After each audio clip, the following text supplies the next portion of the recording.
Bauxite actually refers to the industrial, can be used with diaspore or diaspore as the main mineral composition of the general name of the ore.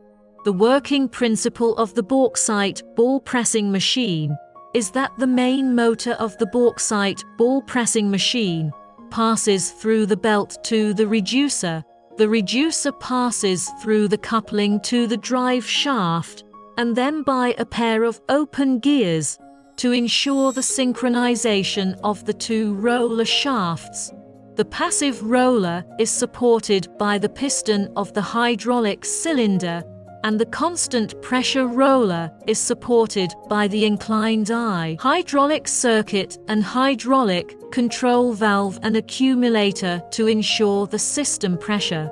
The material enters the hopper of the molding machine evenly from the storage bin through the quantitative equipment, which is adjusted by the regulating ram on the hopper, so that the material enters the middle of the container evenly, and the roller is compressed by the reverse running at the same speed.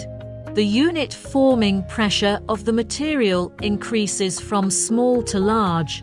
The forming pressure reaches the maximum at the center line of the container, and the forming pressure decreases rapidly